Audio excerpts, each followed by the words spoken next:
Well, here are your national headlines this morning. President Trump says he's ending all trade negotiations with Canada.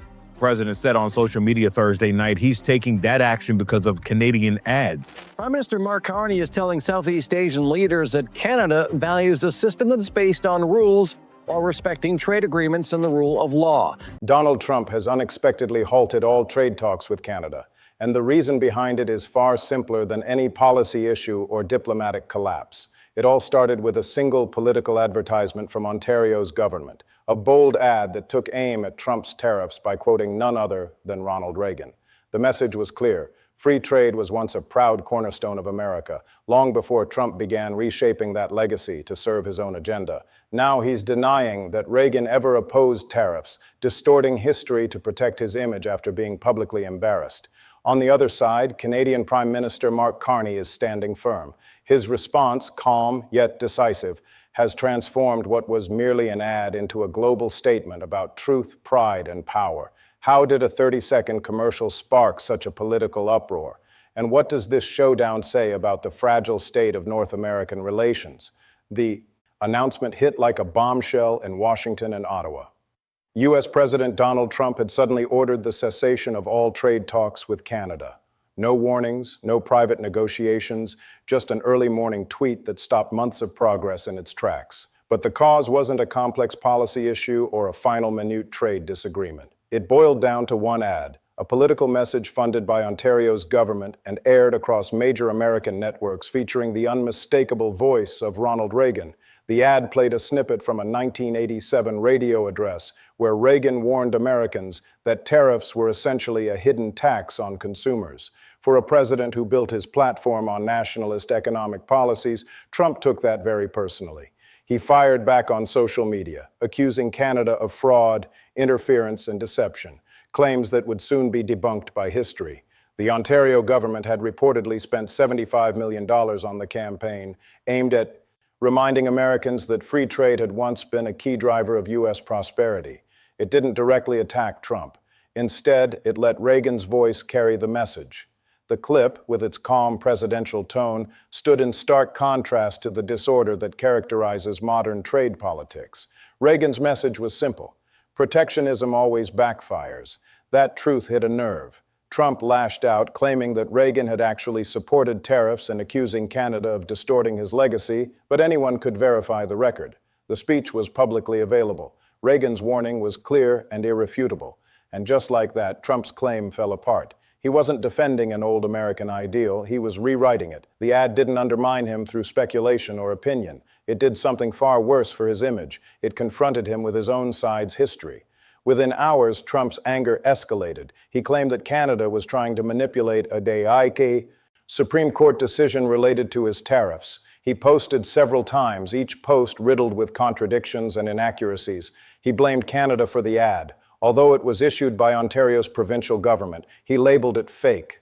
Despite Reagan's voice being featured word for word, it was a whirlwind of misinformation designed to bury the one thing Trump couldn't control, the truth. The tape spoke for itself, painting a picture that directly contradicted his entire trade philosophy. To understand why this single ad caused such an explosive response, we need to look at the context. Trump had been struggling for months to regain leverage over Canada in trade talks. His tariffs on steel and aluminum had hurt U.S. manufacturers and alienated farmers. Canadian officials refused to buckle under pressure, maintaining a calm and confident approach to negotiations. Every time Trump tried to escalate the situation, the Canadians stood their ground. Canada pushed back with both facts and diplomacy, a dynamic that deeply frustrated Trump. When the Ontario ad aired, it became more than just an economic issue.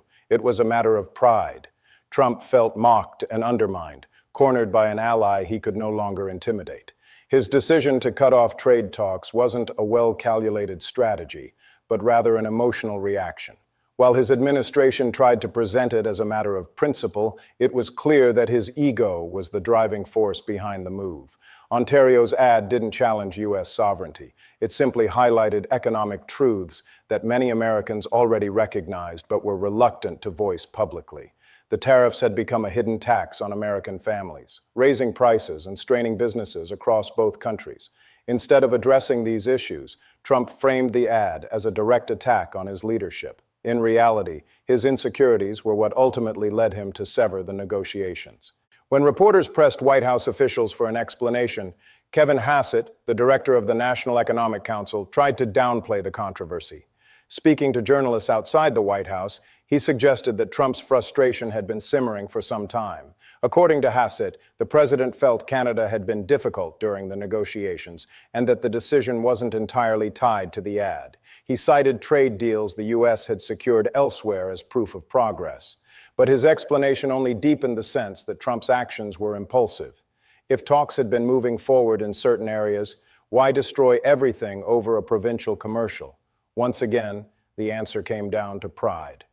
While the White House scrambled to justify the decision, Canadian Prime Minister Mark Carney responded in a way that caught global attention. At a press event later that day, Carney never mentioned Trump by name. Instead, he spoke about history. U.S. trade policy used to reflect shared prosperity, he said. It was a simple statement, yet it carried tremendous weight. Every diplomat in the room understood what he meant. Reagan's America had built partnerships, while Trump's America was tearing them apart. Without any direct confrontation, Carney had used Reagan's legacy as a mirror, reflecting Trump's contradictions. Carney's tone was calm, but the message was unmistakable. Canada would not engage in political theater. The country had spent decades strengthening its economic independence and no longer relied on the goodwill of a volatile neighbor. He emphasized that Canada understood how U.S. trade policy had shifted over the years. The transition from cooperation to confrontation had forced Canada to adapt, and it had done so effectively. His remarks underscored a new reality. The United States had imposed tariffs on nearly every major trading partner, leaving allies cautious and wary. Despite these tensions, Carney pointed out, Canadian and American officials had made progress in sectors like steel, aluminum, and energy. Behind the scenes, talks had been focused on technical solutions rather than political rhetoric. But that work, he implied, had been undone by Trump's decision. His tone remained unbothered, exuding quiet confidence. Canada would continue to seek fair trade wherever possible, but it would not compromise its principles to cater to political theatrics. Under Carr's leadership, Canada had expanded its global reach. Trade with Europe had strengthened. Partnerships with India and Japan were flourishing, and economic ties with China were deepening. This diversification was no accident. It was a deliberate strategy to ensure that Canada's future would not be dictated by an unpredictable partner. So while Trump might believe that ending the negotiations would assert his power, it was clear that Canada had already moved on, focusing on building a more resilient and independent economic future. The decision to halt negotiations gave Trump leverage, but in reality, it weakened his position. Canada no longer needed the U.S.'s approval to shape its economic future. As the dust settled, it became clear that Trump's move looked less like an assertion of power and more like a retreat. His administration tried to portray it as a firm display of leadership, but the optics painted a different picture. Walking away from an ally in the middle of negotiations exposed frustration, not control. It showed that the White House lacked the strong arguments necessary to counter the truth embedded in that Ontario ad. Despite claims that tariffs would make America stronger, the policy had backfired, and Trump knew it. In political circles, analysts called his move symbolic, an act of defiance meant to appeal to his supporters rather than a strategic policy decision.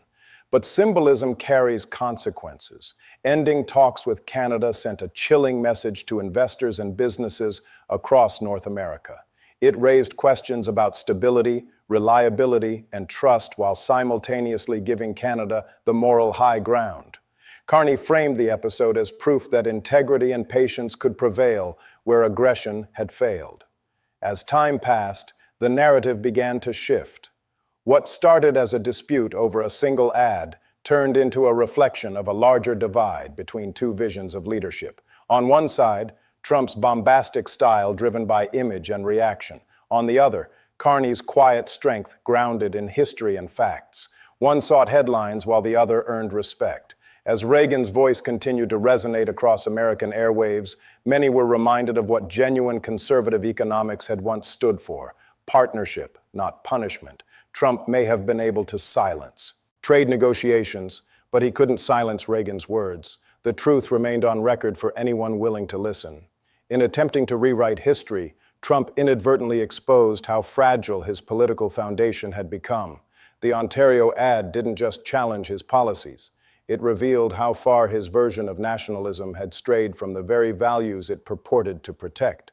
As the story unfolded, it became evident that this was more than just a diplomatic disagreement. It was a defining moment in North American politics. One leader wielded anger as a weapon, while the other used history as a shield.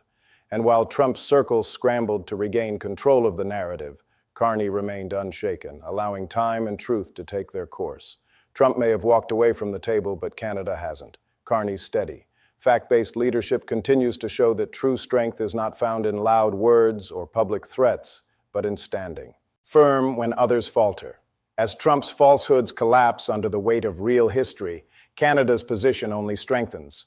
Meanwhile, in other news, Prime Minister Mark Carney arrived in Malaysia late Saturday, aiming to strengthen Canada's trade ties with the Association of Southeast Asian Nations.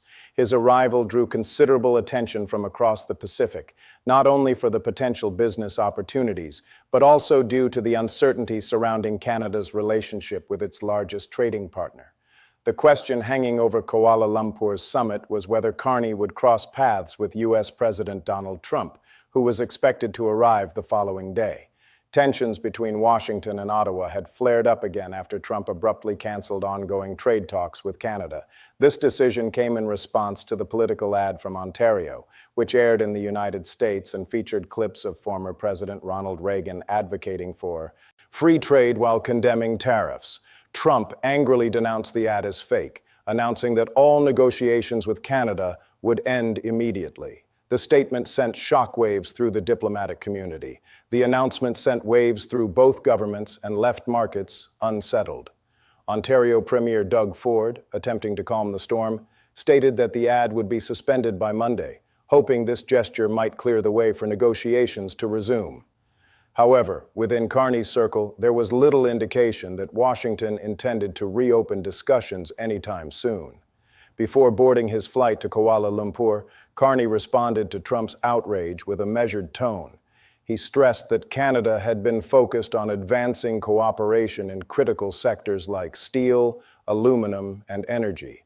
He reassured that his government remained open to continuing those talks whenever the United States was ready to re-engage, emphasizing that economic progress between the two countries benefited workers and families on both sides of the border.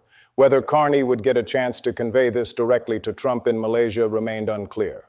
For his part, Trump told reporters that he had no interest in meeting the Canadian leader, dismissing the Reagan ad as potentially AI-generated. Even after learning that Ontario planned to pull the commercial, Trump accused Canada of underhanded tactics, warning that he might retaliate in kind. His remarks only deepened the rift, adding another layer of unpredictability to an already fragile relationship. A senior Canadian official traveling with Carney revealed that the trip to Malaysia was primarily focused on discussions with key ASEAN members, with the goal of finalizing the long-awaited Canada-ASEAN Free Trade Agreement, which officials hope to sign the following year. According to the delegation, Southeast Asia represented a vital opportunity for Canada, especially as traditional trade partnerships were under pressure. Many of these countries are among the fastest-growing economies globally, and Canada aimed to expand market access for its exporters while reinforcing its reputation. As a reliable global partner, Carney has long emphasized the need to diversify Canada's trade portfolio and reduce its reliance on the American market. Strengthening ties with emerging regions like Southeast Asia, he argued, would create new opportunities for growth and provide Canadian businesses with the stability they need amid global uncertainties. Yet even as his team prepared for new negotiations in Kuala Lumpur, observers back home recognized that progress with ASEAN would be gradual.